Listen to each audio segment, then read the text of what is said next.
Welcome back, everybody, to the last episode of Talking Triathlon for 2024, where we talk about, you guessed it, triathlon. That is James Bale. I am Tim Ford.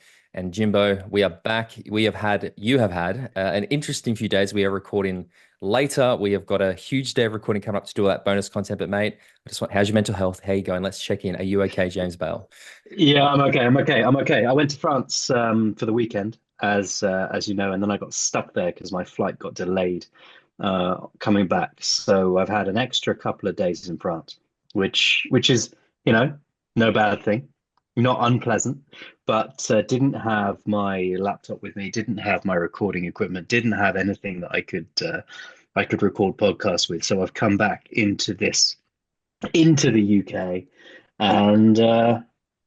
We've got a lot to catch up on because suddenly we were up against it for these bonus episodes. And not only that, mate, I'm going for a Christmas do tomorrow night. And because I was going to be coming back to the UK a few days ago, and then I was going to get a chance to go down to Devon, refresh my packing, get the appropriate gear for the Christmas do, pick up my Secret Santa gift for somebody that I got involved in.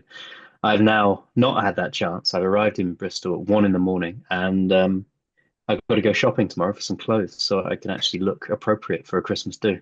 We should also, obviously, the audio quality isn't as it normally is, and that is because you don't have a microphone. But again, it is Yeah, the spirit of Christmas, guys. Bear with us. We are doing the best we yeah, can. yeah, We totally. we will. Just roll with it, roll with it. At the moment, I'm making do as best I can. No, I think yeah, I appreciate the effort. There was, I have to admit, a little bit of panic the other day when you're like, we have a problem, and I'm like, what are we going to do? So again, it is literally 1 a.m. your time. We're going to be recording probably till 4 a.m. your time because we got to do all of those bonus episodes. So we are podcasting powerhouses today. And if you want to hear the high quality content that we are going to be recording later to cover that gap, because this is our last regular episode for 3 weeks, head to patreon.com/talking triathlon, where you'll get access to 3 bonus monthly episodes that we will put out for the 3 weeks that we are off.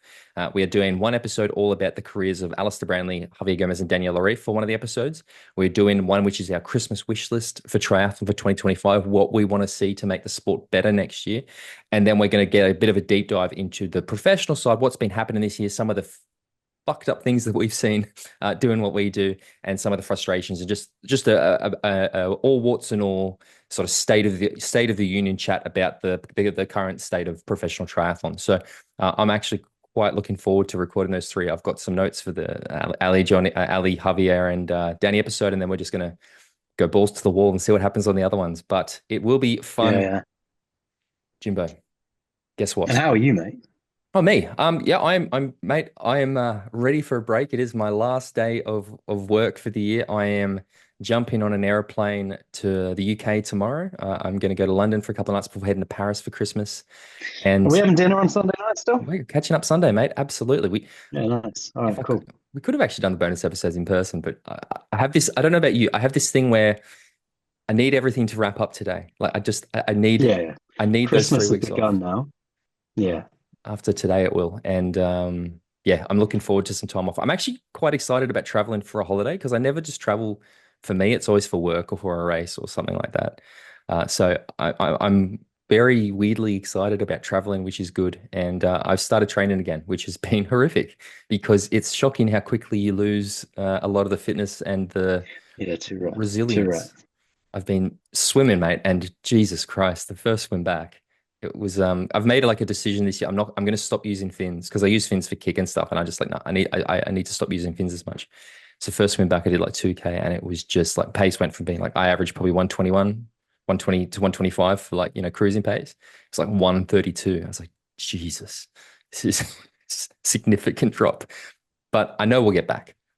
Which is that's sort of what I love about doing the sport. So I'm back on the bandwagon and ready to get into it, mate. There's three main things we want to talk about this week. We're going to talk about the announcement of those T100 contracts that have come out for next season, and I guess what the sort of implications are. We're going to talk about obviously 70.3 Worlds that happened over the weekend, and then we're going to go through our Talking Triathlon podcast awards. We opened it up to our patrons, and I honestly think it's close to, I reckon 90% of our patrons, because we've got just under 100 patrons. I think there's like 90 or 80 something responses. So almost all of our patrons voted, which is fantastic to see. So we're going to go through and we're going to award some podcast awards as we do. Obviously, the Lionel Award for Chuck and Lionel is the one I'm looking forward to the most. And people may not realize this, but we actually came extremely close to a new award this year. And it was going to be affectionately called the Hayden Wilde Award, and it was going to be for like moments where he looks less than happy. But we realized that it would have just been Hayden several times because it was Just been Hayden.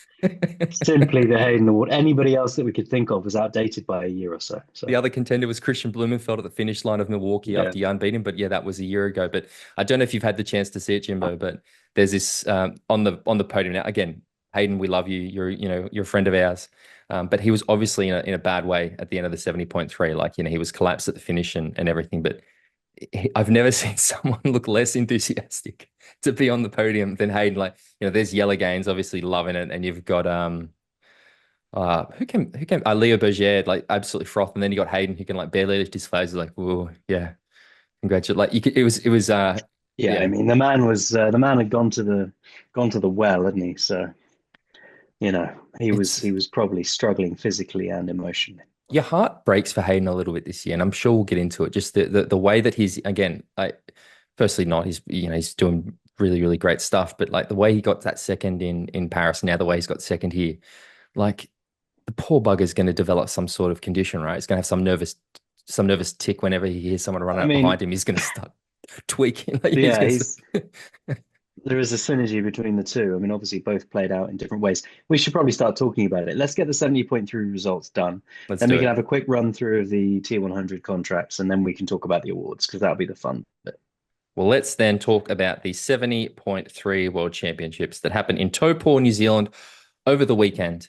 Before we speak about the specific results, I just want to say this race, from a broadcast point of view, looked so good.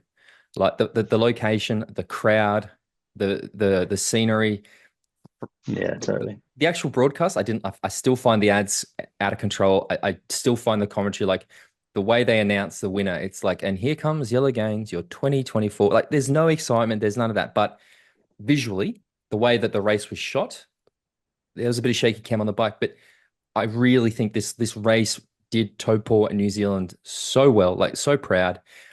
It really shows. And again, I saw a lot of people I've heard a lot of conversations about it. It's like, compare this broadcast and the view and the scenery to what we saw in Dubai, and it's chalk and cheese. Like the course was fucking rammed with spectators, mate. It was brilliant. And yeah, I just think this is really reinvigorated. I think, like I was saying that, I don't know, and I'm no disrespect to Rico and the guys who won the world champs last year, but it didn't feel or seem to have the same impact. This felt like back to those glory days of, Gustav Eden winning in Nice, or Tim Reed winning in 2016. Like, I really feel like there's a bit of a resurgence with that 70.3 world title, which is awesome to see.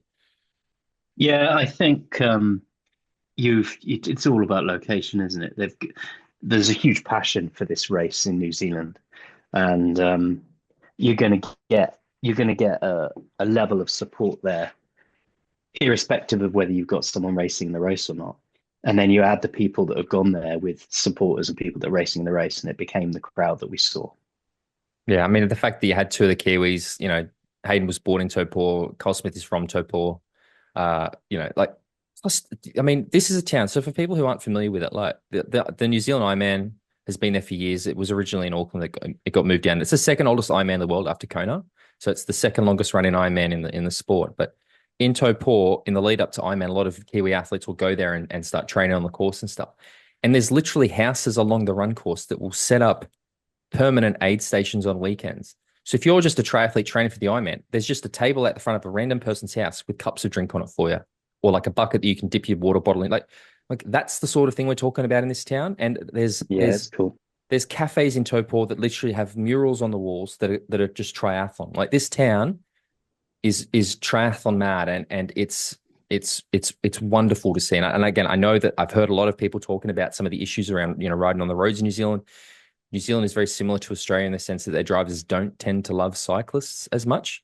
But no, I still think Taupo as a location for a race is killer. And yeah, just from looking at it on the TV, it looked so good. And I think it's going to do the sport a lot of good. Like, it's yeah, I just think it looked like one of the, yeah, like even better than Kona in terms of the crowds, the visuals. Like, it just looked great. It reminded me of a Tour de France broadcast with, the sweeping hills and that had the helicopter taking the shots and everything. It was really, really great. So, yeah, the race in itself, though. Let's talk about Should we, women's race first?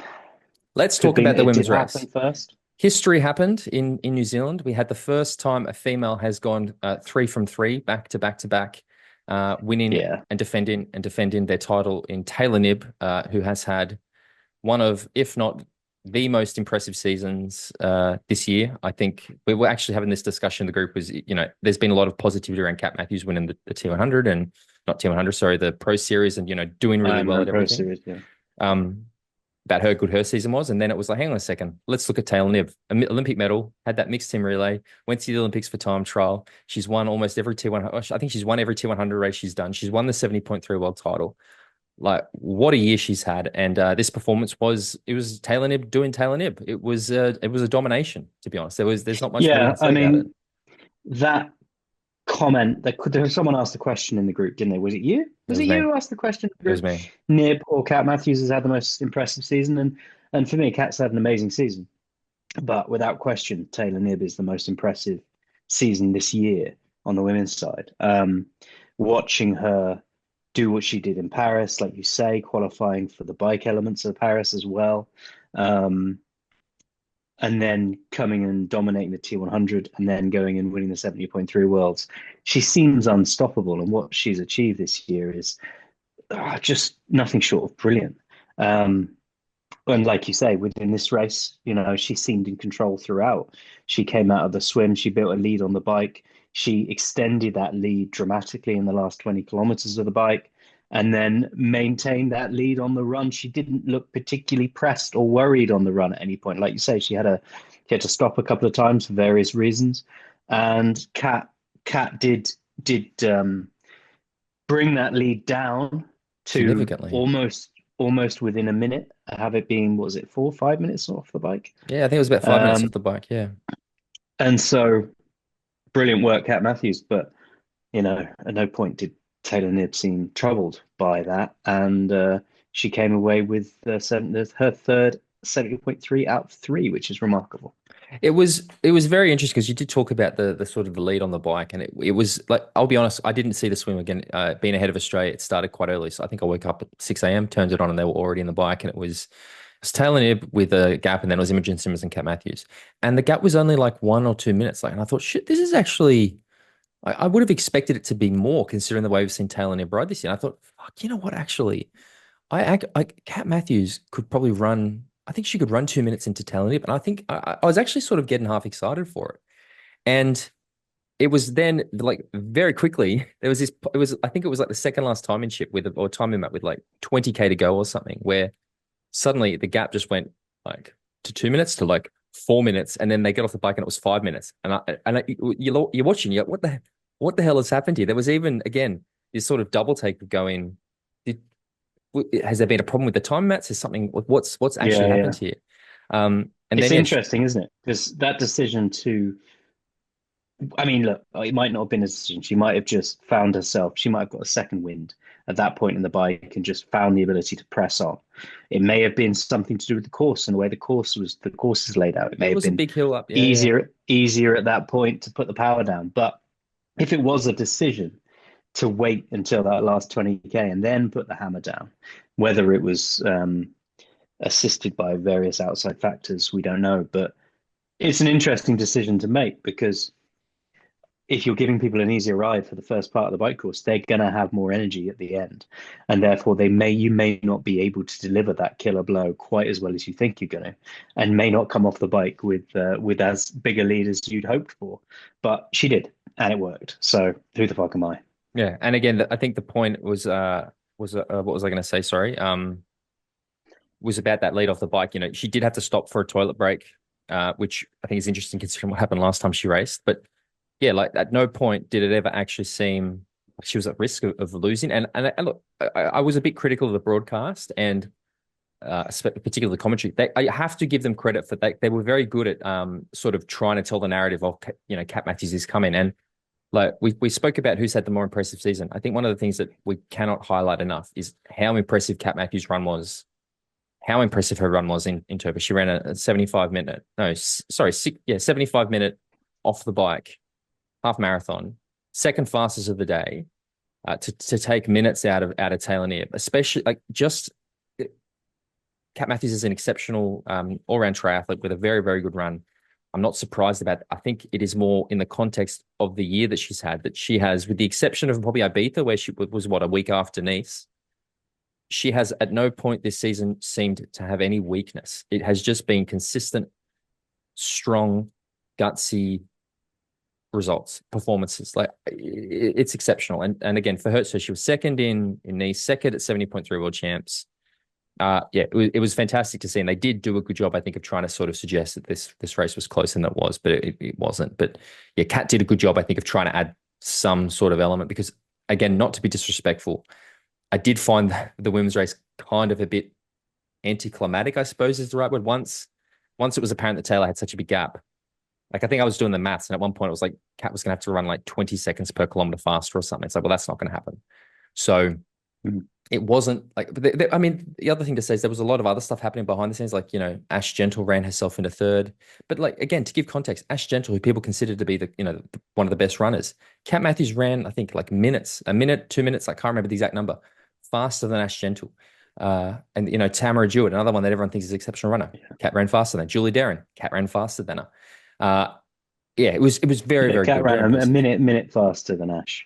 Wow. I mean, but Kat is, I mean, people consider her a really good biker, which she is, but she's a fucking good runner. She's swift. So let's not underplay.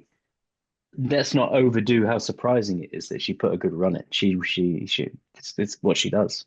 That's what I think it's more just in the context of the year, because this also secured Kat the overall Ironman Pro Series win again. And I just think, what is she earned like 97% of, I saw her something like 97% of the potential points she earned.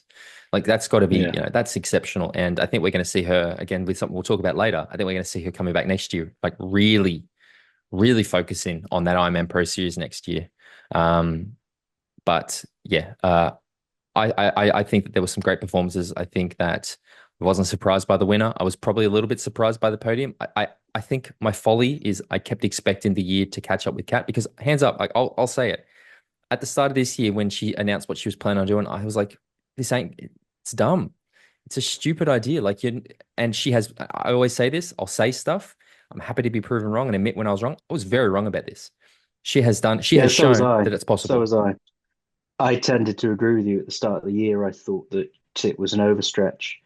I thought it was going to lead to burnout, injury, trying to straddle those two series and do what she's done. But I mean, with the T100, she has been a bit more contractual, just delivering those races that she needed to fulfill that contract. But with the Ironman Pro Series, going out and winning it like she has, fantastic work. I mean, add even more. Again, it's funny how this year feels like she tore her calf at the first T100 series race. Yeah, I remember that happening, thinking, yeah, this is what we expected. She's bit off more than she could chew. So to tear her calf, rehab her calf, come back and have the year she's had is like, I mean, again, this is the woman who had that huge bike crash, and we've seen her make the return and everything. So we shouldn't be surprised. But I really do. I can understand people making the argument for has she had the most impressive season, because it has been a very impressive season, but unfortunately, she has finished second to athletes like Taylor Knibb, who I think has had, I think one of the absolutely the best season this year. And I guess we'll get to that when we talk about our podcast awards. But yeah, that was the women's race. Any other thoughts about the women's race? Any other little performances or things that stood out for you? Results you were happy to see, or things like that? I mean, I was very pleased to see Ellie Salthouse in the top 10. Same. Julie Darren did well. I mean, it basically finished Taylor Knibb, Kat Matthews, Ashley Gentle, Imogen Simmons, Julie Darren, Paula Finley, Ellie Salthouse, and that was the top 7. So yeah, good performances all round. I was really happy to see Nikki Bartlett get 11th. I think Nikki has had a great season this year, and I know that Nikki's had for a long time some big like injuries and things. And to see Nikki come back the way she has, what was it, 5th place in Nice, 2nd place at what was the race we saw where she was running down? Was it Laura Madsen? That was great. Like I really like Nikki, and I know Nikki, you listen, and I know you're on your honeymoon now in New Zealand, so I hope you're having a blast. But Like watching you have that the year you've had in this race I in mean, 2012 was great. I hope she doesn't hear that message. She's not listening to triathlon podcasts while she's on her honeymoon, to be What honest. are you talking about? This is like they've probably got a candlelit dinner in the Coromandel, and this is what's playing in the background. Maybe you should do you want to sing a song for them so that they can, have some moods, some music to I'll write a song and we'll do it next year, shall we? um the other thing to talk about, so I don't know, do you have the Pro Series overall results? I think from memory it was Cat Matthews in first. Was it who was I Let me think have a it look. Lottie Wilms was third, I think, and it was Haley Chura, Jackie Herring in second. I should remember this. People are gonna get angry. Standings, here we go. Cat Matthews in first, Jackie Herring in second, Lottie Wilms in third, Hannah Berry in fourth, Marja Stage Nielsen in fifth. Cool. So there we go. I mean, So it's Cat Matthews won convincingly at the top of that one. yeah. I mean, I think the Pro Series has been a great thing. Like here we are at the end, and I'm not like, woo, who won it? Like there's been that's interesting, and I guess it does show that the T100 title probably has more weight than the Pro Series title. But I love what the Pro Series has done for the racing this year. Like I think that it has made the Ironman racing has been exceptional this year, and it has been a real positive, I think, for what they've been Yeah, doing. I think the Pro Series is less about the narrative throughout the season, but what it does is really sharpen up those individual races that are in that Pro Series, and then you get an overall winner at the end of the year.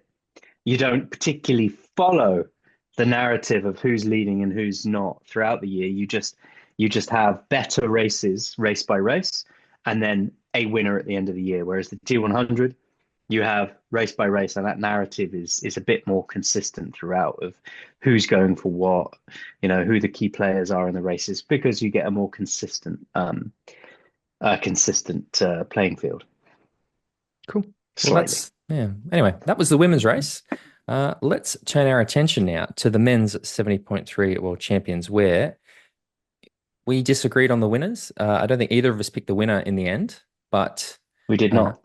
it was a race, mate. This was a race for the ages. It was brilliant. I mean, not to. I still think the women's racing was exceptional, but this race, I don't think I expected it to go the way it went, where we had that strong group, out of the swim. Hayden Wilde had it, he was on the shoulder or just behind Henry Schumann out of the water. And then that group of eight stuck together for like 80 something kilometers of the bike, which again, not to pick out Henry, but like Henry's a small guy that people say has a bike weakness. Stuck with that group of Hayden Wilde, Leah Bergère, Mathis Megerier, Jelle Geens, these guys for so long. And then it got off, and it was an absolute slugfest. And history kind of repeated itself in Paris. It was phenomenal, mate. I really loved this men's race. It was a true delight to watch. Like I was like actual edge of your seat racing, and it's guess what Yeah, yeah. we've wanted to see. Well, how far from the finish was Hayden in Paris when he 500 got meters, passed by you? 500 400 meters. meters. Like How far was he in the 70.3 worlds when he got passed by Jelle Geens? It was about 3K. yeah, about 3K to go. So it can't be extrapolated across the distance. It doesn't relate almost exactly, but it's a very similar feeling, isn't it?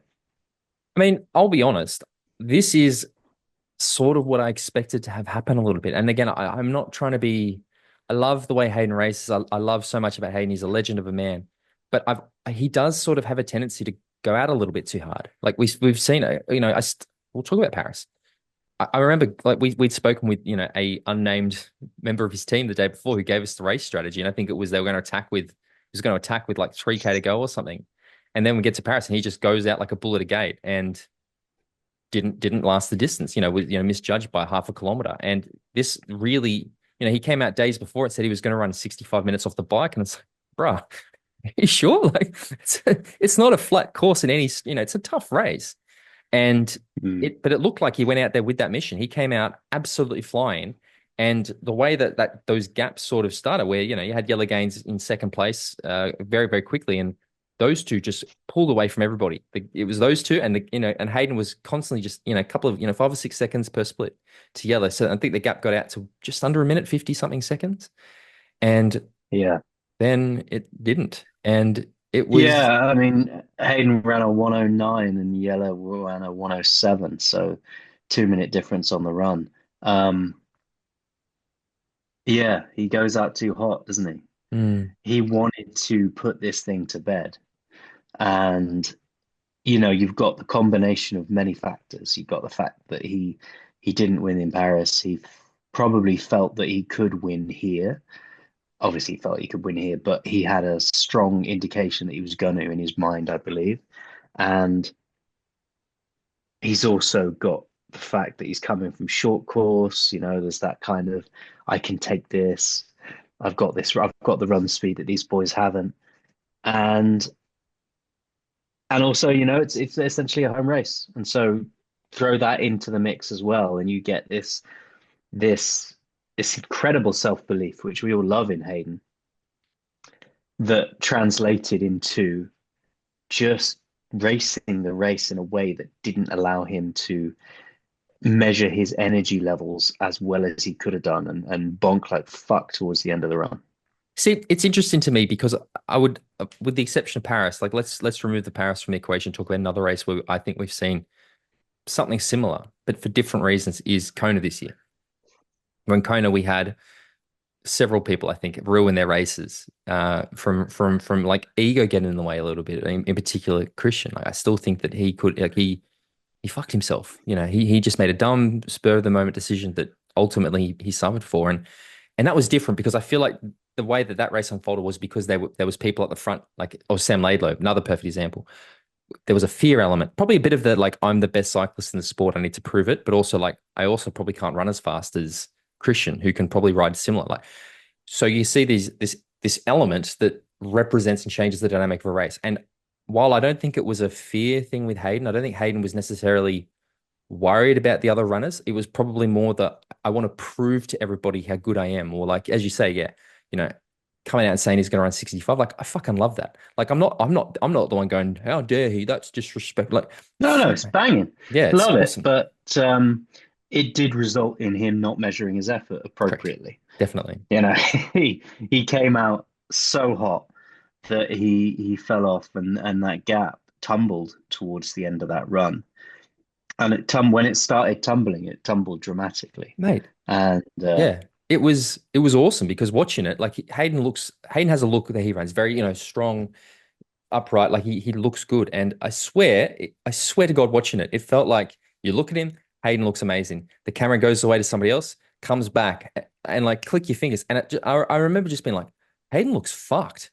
Like the change from looking healthy and great and in control to, oh my God, is he gonna like this? Is this about to happen?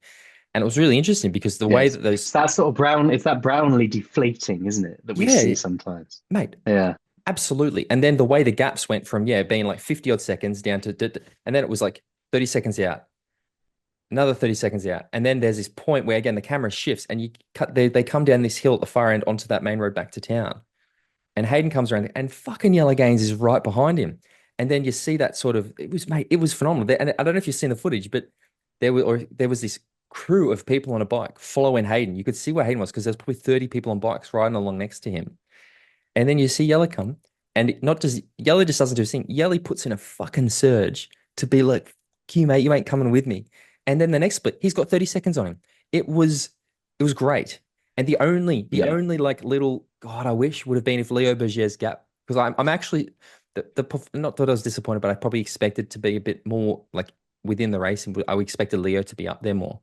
Imagine if Yella, if Leo had have been quite close. I think we would have had a race very similar to 2018, like the great three-way battle between Jan, Javier, and Alistair. But this race, again, I still think the broadcast let it down because what they did, and again, it's probably as much disrespect for Cat Matthews as it was to the viewers, but they cut to an interview with Cat Matthews while the pass was happening, and you're like, what are you doing, guys? Is anybody actually overseeing this broadcast to think about maybe we shouldn't have an interview with the runner-up from the women's race yesterday while the most exciting point of this race and the decisive moment is happening? Like, just weird things like this. It just seemed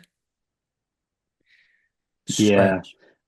Leo Bergère ran a 1:10, so he was slower than both Hayden and Jelle Geens on the run. Hmm. Um, and he finished, what did he finish? 2:59 off the lead, with Hayden 1:13 back off Jelle. Um, So it was never even. That's what I mean. fantastic.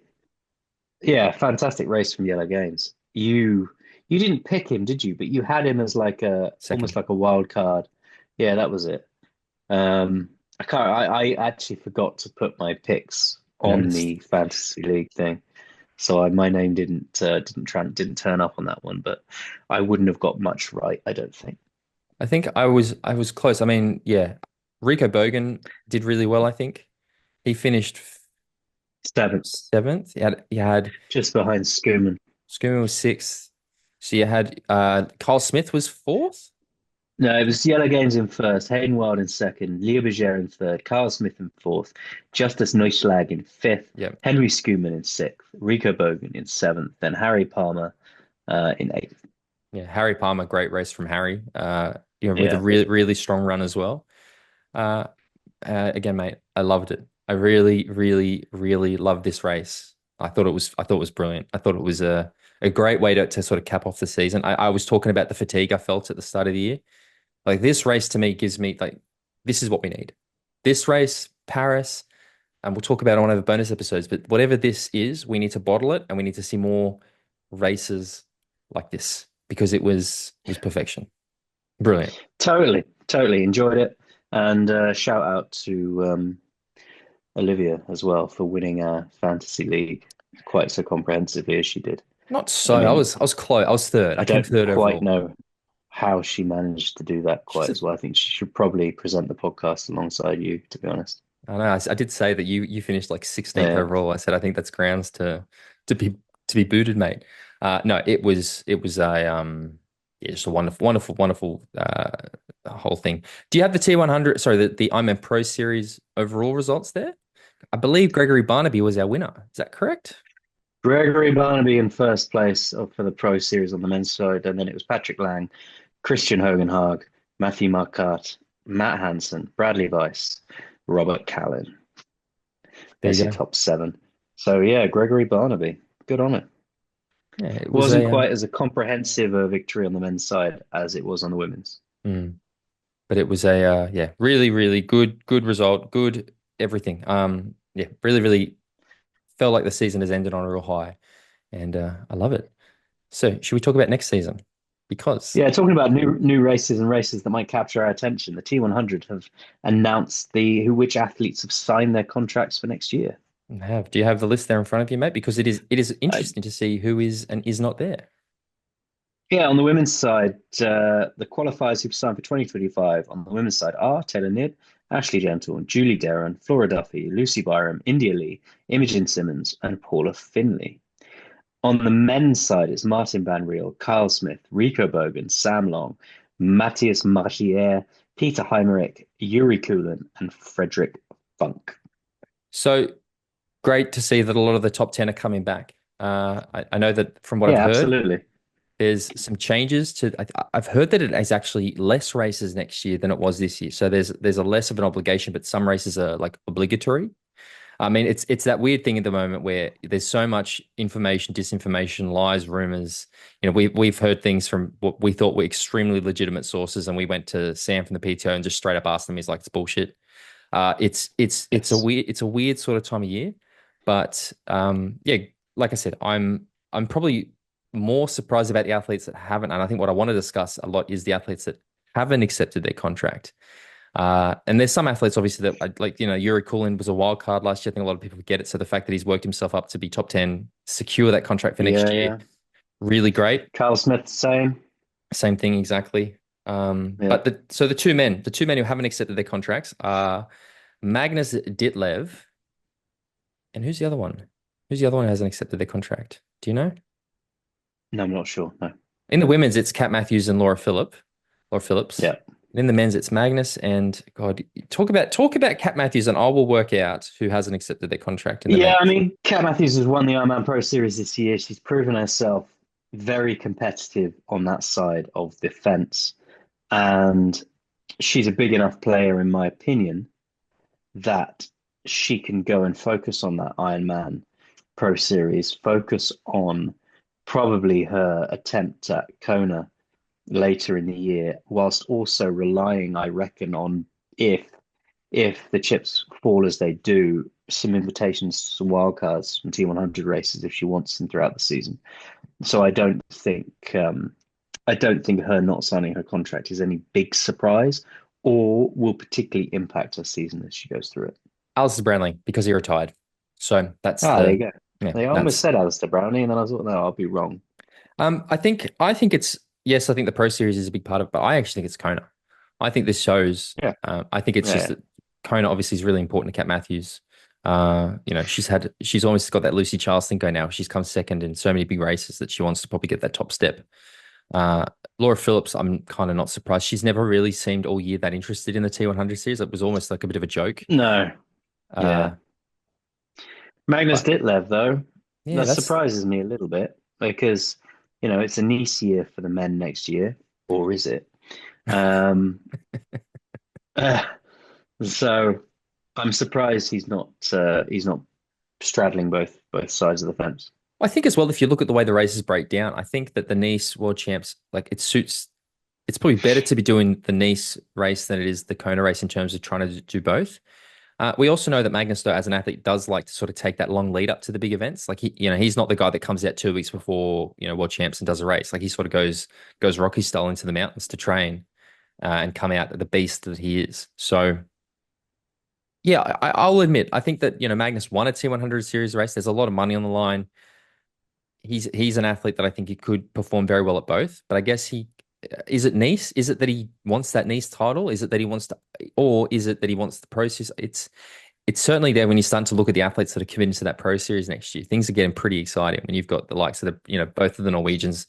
It looks like Magnus Ditlev now. It'll free him up to do Roth as well, I guess, which is another thing that we know that he really likes to do.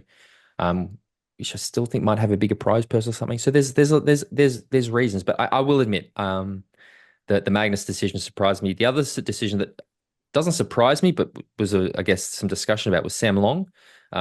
Weirdly put up a poll on his Instagram asking his audience what they think he should do, whether he should follow the Pro Series, if he should take the T100 contract.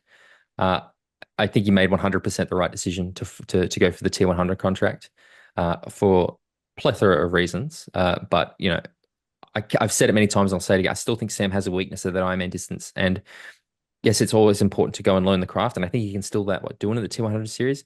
He was so close this year to having it sorted. Like the way he started this series, I thought this guy could win the whole thing, and then he just sort of lost faith. And he's actually nominated for one of our Lionel Awards for sort of just completely changing tact, and his year kind of derailed after that. Yeah. Yeah. I mean, I think that he's masterful over the 70.3 and T100 distance.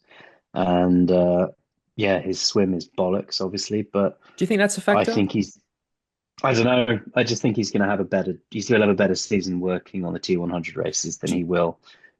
do you think that maybe because we have talked a lot about the way his season shifted, and those first few races we didn't have the short course strength, we didn't have the Martins and those guys there. So, like, is it a case of because all I think about is that San Francisco race where Henry was it 6 minutes into him or something, and there's more than one Henry Schumann in that T100 series next year. We know some of the other athletes who are contracted, and these guys are going to be absolutely ripping the swim. Like the T100 series, I think is going to be full of a lot of short course athletes next year, which means that it's going to be a very different dynamic. So I guess I Yeah, still I think mean, look, his swim might rule him out of ever doing well again. I mean, I know that he was in an interview recently saying that he'd love to put loads of more effort into his swim, but he doesn't have the time because of his race commitments and stuff. Well, then, if you don't have the time to improve the element of your triathlon quiver that makes it so that you don't win a race, then I'm afraid, mate, you can't be a pro triathlete. That's not like you ain't gonna win a race again.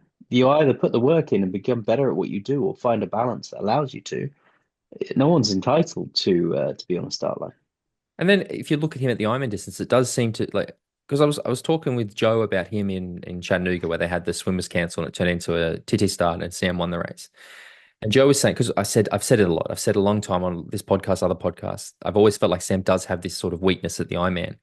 And I was chatting with him about Joe. I'm like, you obviously know the guy really well. You've raced him a lot of times. And he goes, he's really, really good for like 6.5 hours. And then it's either his body's in condition to it or his energy system sort of. So, and he goes, you look at that Chattanooga race, you take out the swim, the race was like 6 and a bit hours. So he didn't, he was in that zone before he blows up.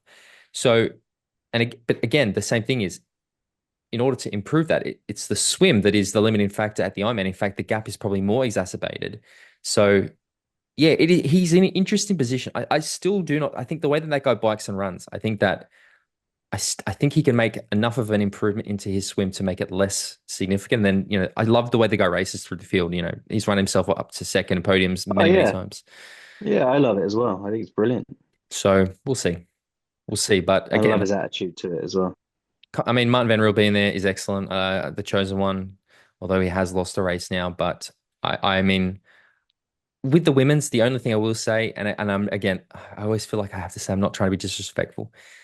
Part of me wishes Taylor Knibb didn't get the contract, just because I just think she's going to win every race she does. Like I just can't see, unless some Yeah, I significant mean, but short course that women comes that through. that is the nature of pro sport, and it is what it is, and they've got to crack the code, or someone else has got to come along who can beat her.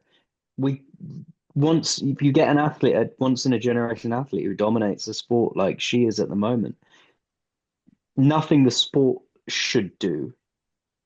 The sport shouldn't do anything to Penalize her. reduce that dominance. Yeah, it's true. It's up to the other athletes to find a way to beat this person, or to for someone to come along who can beat them. It always aggravates me somewhat when someone's dominating and then rules are changed or things are done or rugs are pulled out from underneath people's feet to find a way to give to get to level the playing field, The because only sometimes in pro sport the playing field is not level, and so it should not be. the only counter I'll say to that, because I think you make very, very good points, but I will just counter and say it's not this is a contracted closed pool sort of thing trying to make a broadcast. So that's the only sort of counter I'd say is I get what you're saying. And I think for the events like the Ironmans and the 70.3s and those like open to whoever wants to, yep. I think if T100 is trying to create an exciting racing product for viewers, that's the only reason I'd say, okay, maybe it's a different They'd thing. undermine the seriousness of It's their true. point though if they You make a didn't give great point. Taylor Knibb. It's true. Yeah, Defending champion, all that stuff. And again, I don't want to, yeah, she exactly. should, you're right. She shouldn't be punished for it. And it is just that she's so goddamn good that, Yeah, yeah. Maybe that she can't wear a wetsuit or something like that's the thing, or that would be something like that. It's like the handicap. Maybe they'll introduce handicaps yeah, next yeah, year or something. I don't know. That could be yeah, cool. exactly. A But look, weighted swim or something for her.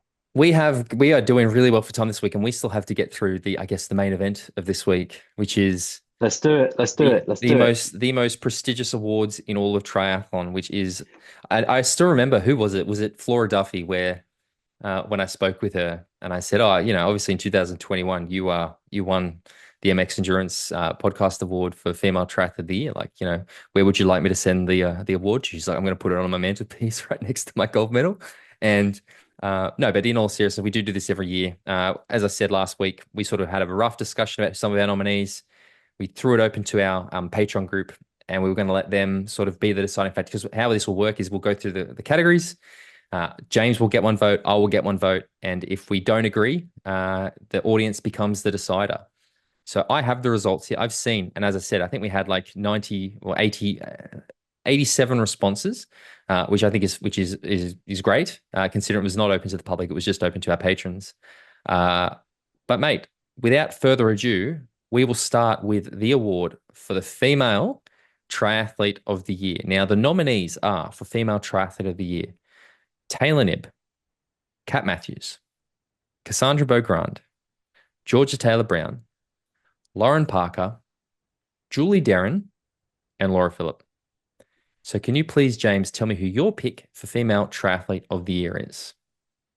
Taylor Knibb, Taylor because Knibb. she got a medal at the Olympics. She dominated the T100. She won the 70.3 World Championships, and also getting qualifying for other sports at the Olympic, whilst also being a brilliant triathlete. Just I think underlines why she deserves to be the female triathlete of the year. Before I give my pick, I do want to give a special shout out to an athlete that I think is like looking at the votes, actually shockingly underrepresented in this, and that is Lauren Parker. I think Lauren has had a phenomenal season this year and the things that she has achieved. The dual gold in Paris, multiple sports. Yeah, I just think, especially after what happened to her in the Olympics in 20 or the Paralympics in 2021, with that sprint finish, to see her come back and beat the person so convincingly in Paris was fantastic. But yeah, all these athletes, Taylor Knibb, I completely understand your reasons. Kat Matthews, as we sort of discussed earlier, I think if you were talking about the most consistent season, would probably have to be the pick. Cassandra Bergère, obviously the dual World Triathlon Championship Series world champion as well as the gold medal. George Taylor Brown coming back from injury and winning Super Tri the way she did. Julie Darren just sort of exploding onto the scene after that silver medal, and lots and lots and lots of silvers and second places throughout. And then Laura Philipp winning Kona. My pick is different to yours. We're not going to agree straight away.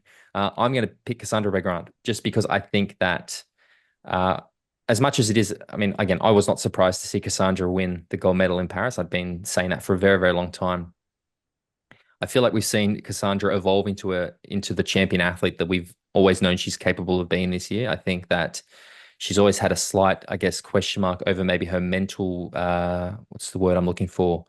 Resilience. Sometimes some things can sort of throw a bit of a curveball her way, but she did exceptionally to the way she, not just this race. She was super strong at all the super tri races, super strong at a lot of WTCS races, cool as a cucumber in Paris. Considering it was a bit wet that morning, which is something that normally would have thrown her, to then back up win the WTCS after she swam like what, half a kilometer off course. For me, Cassandra Bergère is the female triathlete of the year. So, as we said, Yeah, no, fair enough. I can see that the pressure of a home Olympics, coming to terms with that and winning that event as she did, is remarkable. But I so stand by my pick, so motherfucker. so you've gone Taylor Knibb, I've gone Cassandra Bergère. We have a split straight away. So the deciding vote becomes our patron group, and we will go to the votes. And the deciding vote is, does it just come down to who out of those two got the most votes from our patrons? Correct. But it was also the fact that Taylor Knibb got well and truly the most votes. So she had 60% of the votes.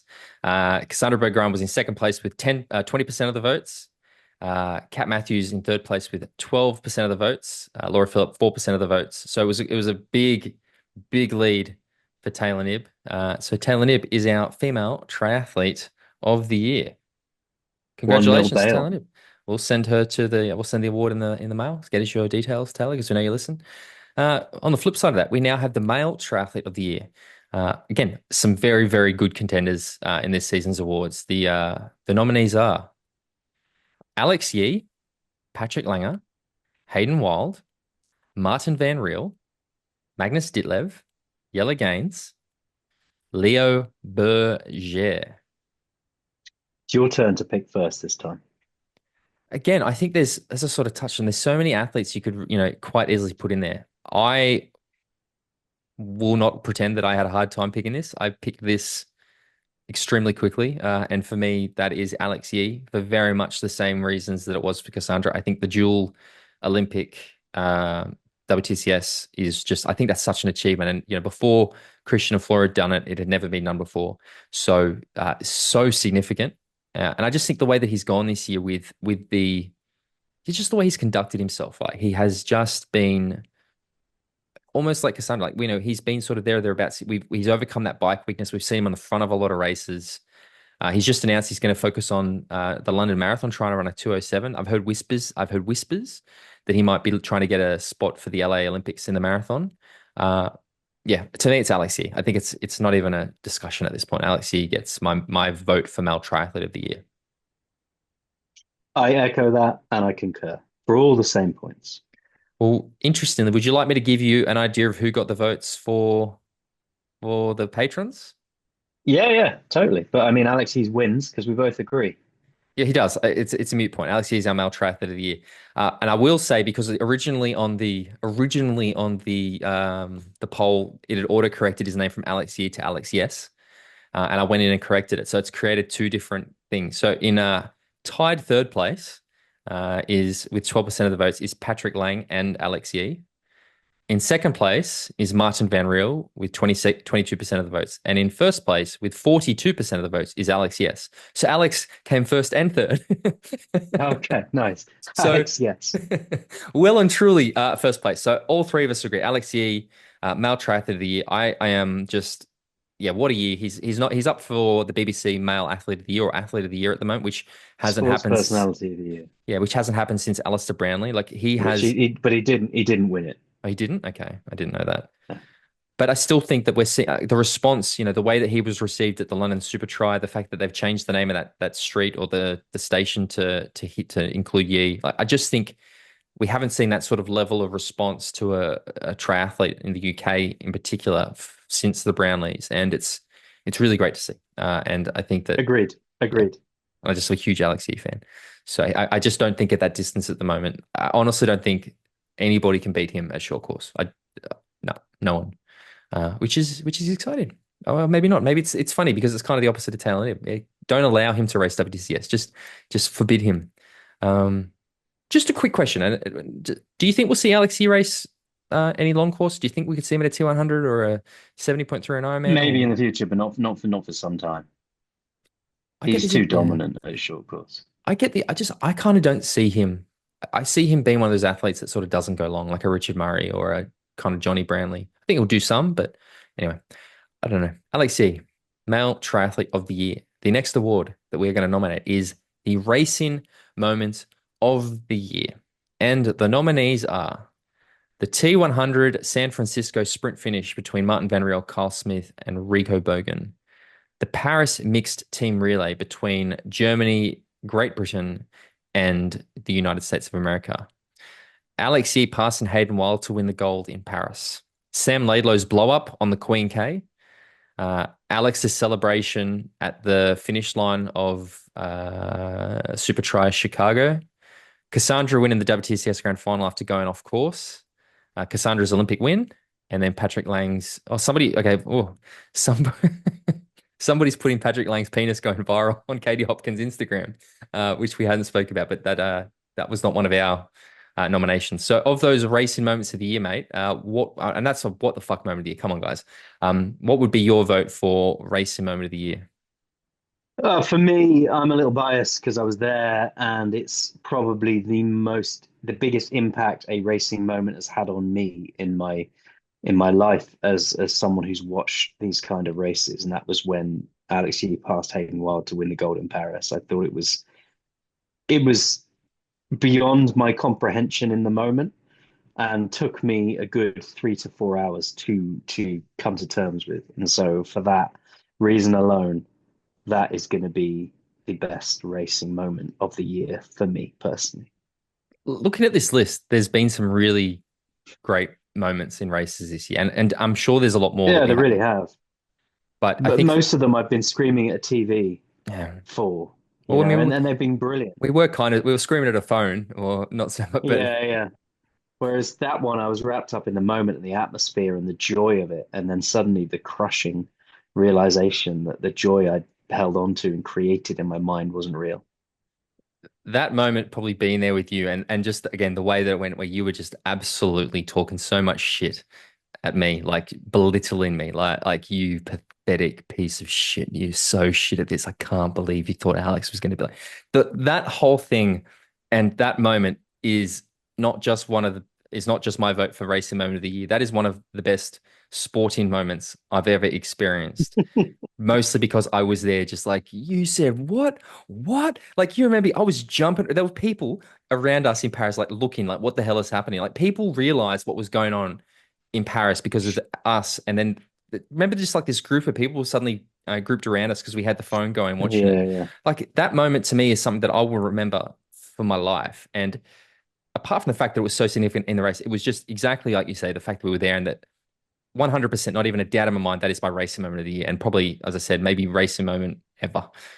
It was exceptional. It was so good. So we agree, which is great. And our patrons agree too. Had 65% of the votes, mate. So also an extremely dominant performance for that for racing moment of the year. But it There we was go. it was brilliant. And I would be surprised. I think a lot of people would agree. I mean, 65% of people tend to agree with us that that is the racing moment of the year. So here we go. The next one, the next category of the podcast awards is the triathlon non-racing moment of the year.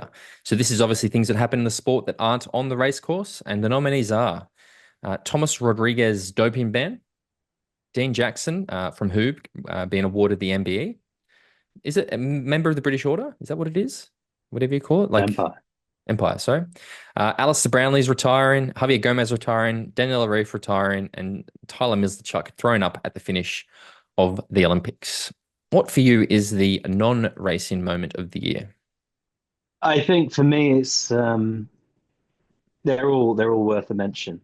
Alistair Brownlee retiring though it shocked me because I wasn't expecting it, and it was only really when that news came out, it kind of really sunk in quite how significant his career was for the sport. I kind of always knew that he was the impact he'd have on the sport was huge, but when he's not there anymore, it was like, okay, well, that's the end. That truly is the end of an era, the end of a journey where we've seen some of the most remarkable racing and most remarkable achievements that I've seen. I agree. To me, like we talk about those sort of moments, and I guess like this caught me off guard a lot. And there's been certain, an actor you really like dies, and you're not sad, but you're a bit like, oh fuck, like certain things hit you. Uh, Alistair Brownlee retiring surprised me. It was off the back of that, podium in Dubai, and yeah, like I actually felt that gut punch when I read it. This is a man that I have loved watching. We speak about great moments in the sport. So many of them involve Alistair Brownlee. Some of the greatest races I've ever seen in my life involve Alistair Brownlee. Yeah, to me, it's Alistair Brownlee retiring. And again, we've had three amazing athletes. We're going to do a bonus episode on it, who've retired this year. But yeah, Ali retiring, the way he's done, I think he's done a really good job of sort of retiring. Even though you would say that his career has been on the decline relative to the highs that we saw at short course, I still think he's managed to go out on a high, which is really great and what he deserves. Yeah, going out with that podium result and the T100 race is a great way to go out because we'd seen him struggling, we'd seen him not firing for a while, and started to believe that he was never going to fire, and then he goes out and gets himself a podium and drops the mic. So fair play to him. So again, we agree on this one, and our patrons agree too. 74% of the listeners agree with us that Alistair Brownlee retiring is the non-racing moment of the year. And yeah, I think for all the reasons we've said, it's correct. We're getting into the serious stuff now, mate. We've got a few more to go. This one is the race of the year. What was the best race we watched this year? The options are the men's Olympic race, the women's Olympic race, the mixed team relay at the Olympics, the T100 San Francisco men's race, the Ironman World Championships in Kona, and Challenge Roth this year. What do you think? Or do you want me to, is it my turn to go first? I can. No, you can go first. It's your turn, yeah, on this one. But I know what I'm going to say, but Men's Olympic race. interesting. Yeah. Interesting. I disagree. Cool. Hit me with it. The men's, partially because I've already picked it as the racing moment of the year for me. Um, the men's Olympic race was an amazing race, an amazing experience, and the events that transpired in it were fantastic. But as a race, I think the men's Ironman World Championship took me back to an era of racing that I hadn't, a feeling I hadn't felt for a long time, because it was just so brutal and fucking real and raw, and everyone was kicking bollocks out of each other. It was like, well, yeah, actually, this is what Kona is about. And not only was it an amazing race, but it changed my mind on the importance of Kona. Yeah. And for me, the impact that's had on my opinion on things, but also the enjoyment I had watching that race, I'm going to go with men's Ironman World Championship. I think it's a really, really a great selection. I think the other one that I'd probably put up there would be the T100 San Francisco men's race. That just the way that we had those three guys literally. That was almost my choice, Yeah, it but was another great one. But I can't I can't I think that being at the Olympics in Paris was maybe the one of, if not the best sporting experience I've ever had in my life. And just the whole thing, the way it ended, like everything was brilliant for me. So yeah, it's my vote. And so we have a split decision, which means we have to go to the audience. So let's see. Do they agree with you or do they agree with me? In third place, with the third most amount of votes at 18%, we have the mixed team relay in Paris. Great event, came down to the sprint finish. We saw Hayden yeah. crash and take out the French. In second place, with the second most votes, is the Ironman World Championships in Kona. Oh, fuck off. You don't know what's got first, though. It could be something else. This It's is not. true. I might It's still win this. it's not. It's the men's Olympic race with 38% of the votes. So the All men's right. Olympic race is the race of the year for Talking Triathlon Awards. Again, I think either of those two are exceptional candidates for race of the year. And again, it speaks volumes to the quality of racing we've had this year. That there's so many races that could take it. All right, here we go, mate. The big one. Here we go. This is the one that everybody wants. This is the one that we get the most feedback. This is the one we get the most hate for. This is the one we get the most praise for. It is the Lionel Award for chucking a Lionel. What we mean by chucking a Lionel is doing something completely avoidable to derail or upset or cause some sort of unnecessary difficulty to one's self. The nominees are Christian Blumenfeld overbiking in Kona, Anne Haug's constant tire problems, Lionel's individual time trial in Kona, Sam Laidlow's overbiking in Kona, Sam Long shift in focus from T100 mid-year, Anne Haug doing the age group Nice 70.3 a week after pulling out of Vegas for medical reasons. Then our listeners have added a few, which is Christian Ditlev and Laidlow all overbiking in Kona and derailing their race or not winning the race. And Lucy Charles-Barclay ruining her season by trying to do it all, which is something that we haven't spoken a lot about. But Lucy really did just vanish into a puff of nothingness after starting the year relatively strongly. And it's funny how you sort of forget a little bit. But yeah, they're the nominees for Lionel Award for chucking a Lionel, mate. Who chucked a Lionel? I mean, they all chucked a Lionel, including Lionel. They will chuck to Lionel. But who wants the actual trophy on their shelf? I think Sam Laidlow over biking in Kona for me. Interesting. Because I just called it. I called it while he was doing it. I told Andy when I was chatting to him that he was a wrist slap bang in the middle of chucking a Lionel, and so I referenced this award, and I won myself a curry off the back of it. So yeah, for me, Sam Laidlow just fucked himself over royally. My pick is Anne Haug racing 70.3 Worlds the weekend after pulling out of San Francisco for medical reasons. Which is amazing. Yeah, I love it. And I still can't help but think of that visual of Anne Haug at the start line with the fake glasses, the nose, and the mustache. Yeah. Pretend. Are you Anne Haug? No, I'm Anne Hagar or something. Yeah, something Yeah. else slightly different. I just remember going like, "What is she doing? Like this is so." That they are probably going to rewrite the medical clause in the Yeah. T100 contract Yeah. as a result of Can't it. It race was his name grouper. just bizarre. So for me, that's the Lionel Award is Anne Haug this year. I mean, the fact that she's on that list twice, change your tires or whatever is going on with your tires, fucking change 'em. Yeah. It ain't working. Split decision then. Who takes it? Okay, so we've got interestingly in third place is Christian Blumenfeld and Sam Laidlow over biking in Kona, so they both got 14%. So you're ahead of me at the moment. In second place, Sam Long shifting focus from T100 mid-year. And did Tim win it? He did. Tim wins. Anne Haug doing the age group Nice 70.3 a week after pulling out of Las Vegas with 30% of the vote. So Anne Haug, congratulations. You win the Lionel Award for chucking a Lionel. Two to go, mate. And we're going to go through these ones relatively quickly. The second last one is the what the fuck moment of the year.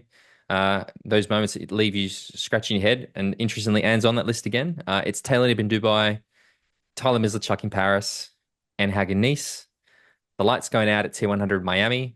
Hayden crashing in Paris mixed time relay and taking out the French. And Hayden and Jean Lehair running with their helmets at Super Try. Which of those is your pick for the what the fuck is going on moment of the year? For me, because it was an actual what the fuck moment, it's got to be the lights going out in Miami. It was remarkable. I pissed myself. It was just, what is this? This is your new series. This is what you've been amping up about. And it's just darkness. 100%. It was unreal. 100%. This is my vote as well. It was the lights going out in Miami. It seriously was like, what the fuck? Like it was that real what the fuck moment. Interestingly, this is the award that had the closest votes. If I'm looking at the split down, we've got with 12% of the vote, Taylor Knibb in Dubai, with 18% of the vote, Anne Haug in Nice, with 20% of the vote, Hayden and Jean Lehair running with their helmets to Super Try, and then both with 24% of the votes was Hayden crashing out in Paris. Like that was real. Like what the fuck? The French was such a sure Yeah. thing for that gold medal that Hayden Wilde, like I think, we actually joked, is he going to be able to get out of Paris alive, or are they going to have, it's he can have security because the French will want him, and the lights going out of Miami. So they were the top two with 24% of the vote each. But yeah, Fair enough. the lights going out was that. And the last award, mate, to wrap it up this year, the end of the Talking Triathlon podcast for 2024 is the most exciting moment of the year. Very similar to racing moment of the year, but we've got the mixed 10 relay sprint finish, Jelle Geens passing Hayden Wilde, Yee passing Hayden, and the T100 San Francisco sprint finish. So all kind of a similar vein going on there. It's all coming down to a bit of a sprint or something. But what's your vote for most exciting moment of the year? It's your pick. It's your pick first on this one, man. It's the same as before. It's Alex Yee passing Hayden Wilde. That was the most exciting thing to happen. Yeah, I interpret this award slightly differently. Okay. Most excited I've been is different to the racing moment of the year, Agree. I would say. The most excited I've been was the T100 San Francisco sprint finish. It was fucking brilliant You know watching what? those boys come down that finish line. You know what? You know what? You know what? I think you might be right. I think you There might we have go. actually I think you might have actually convinced me that was really exciting, right? And Because excitement's a moment, isn't it? It's yeah, a feeling in a moment, and the because we weren't excited. Were like at that moment with Hayden wasn't no, excitement. It was disbelief. It was like, what the hell it is? was disbelief, it was confusion, it was, is Yeah, it the yeah, right yeah, yeah, person? yeah, What's yeah, yeah, happening? yeah, This yeah. the actual excitement of the T100 sprint finish was off the scale. It was But like it was fucking hell, also they're gunning it down there. it was the whole run. It was the fact that these three were shoulder Yeah. to shoulder the whole time, and then it came down that sprint. And yeah, you've got it, mate. You've convinced me. It's the T100 sprint finish was the most exciting moment of the year. I think that's you. What did the patrons think? They thought it was 38% of third place with 14% of the vote was the mixed 10 relay sprint finish, which was very exciting too. Uh, Second place with 38% of the vote was the sprint finish in T100 San Francisco. And in first place with 46% of the vote was Yee passing Hayden at the Olympics. But in this situation, patrons, you don't get a say. We do. It's our podcast, and we pick, the T100 San Francisco uh, sprint finish. So there you go. That is our podcast awards for this year, Jimbo. I will go There through the we awards go. again. Our female, sorry, from last to first, the most exciting moment of the year is T100 San Francisco sprint finish. The what the fuck moment of the year is the lights going out in Miami. The Lionel Award for Chuck and Lionel is Anne Haug for racing the age group race. Race of the year is the men's Olympic race. The non-racing moment of the year is Alistair Brownlee retiring. The racing moment of the year is Alex Yee passing Hayden for the gold. Male triathlete of the year is Alex Yee, and our female triathlete of the year is Taylor Knibb. There we go, guys. Thank you to everybody for your votes, for getting involved. Let us know your thoughts. Congratulations, everybody, for your award wins as well. Those winners are well deserved. Yeah, look out. They'll be in the mail or maybe appear under your Yeah. Christmas tree on Christmas morning. Who knows? Jimbo, we are done. We are done for this week. We are done for this year, as I do every It's been a year. pleasure, mate. I want to say thank you, James. It has been there has been some there has been legitimately there has been I'm going to get a little bit serious now, but there has been some offline things that have happened to me personally this year that I haven't spoken about publicly on the podcast, but you have been so helpful and you've picked up that load at moments where I really needed you to this year. And not just that, like you're one of those guys who would reach out and just say, mate, if you ever just need to have a chat, you were always there, mate. So genuinely, I'm very grateful to do this with you. And I just want to say a huge thank you for everything this year. It's been Right a back at you, mate. pleasure. It's been a pleasure. Yeah, We got to absolute catch pleasure. up. Right back at you. We got to catch up. We did some stuff in Paris together. We're going to catch up this weekend, which is going to be great in London. And also to everybody who listened, like it's a year and a half now since we rebranded this as Talking Triathlon. And to see the way the podcast's grown since then, we've seen a significant increase in our viewers and our subscribers and our listeners and everything. So to everybody who does listen, thank you. It's been so great to see all the accounts tagging us as they're, on their Spotify playlist of people that listen. Again, it baffles me that, people listen to just us two talking about our thoughts about triathlon. Our It baffles me too. patrons, again, guys, you literally pay for this to happen. It's the reason we do it. We're trying to invest more in the show, doing stuff with videos and things like that. So thank you all. Thanks everybody. Thanks to the athletes. Thanks to our award winners. Thanks to the guys out there. The guys at the P2 have been really great with us this year, giving us information and scoops and stuff like that. Try 24/7, the team over there who have done a lot of stuff with us, taking our articles or interviews and creating content out of them. Guys at Ironman, I know Craig, who I've spoken to a lot at Ironman, Oceania and Asia Pacific has been great. Thank you. Thank you to everybody. Our guests, the works. We'll be back next year. We're taking 3 weeks off. So our first episode back will be the week starting I think it's the 17th of January. So it's the week Yeah. starting the 13th. We'll be back then. But Jimbo, enjoy your break. Merry Christmas, everybody. Happy New Year. We've still got some podcasting to do because we're going to record some bonus episodes, but we will be back in 2024 or next week if you're on patreon.com. Thanks, guys. Cheerio.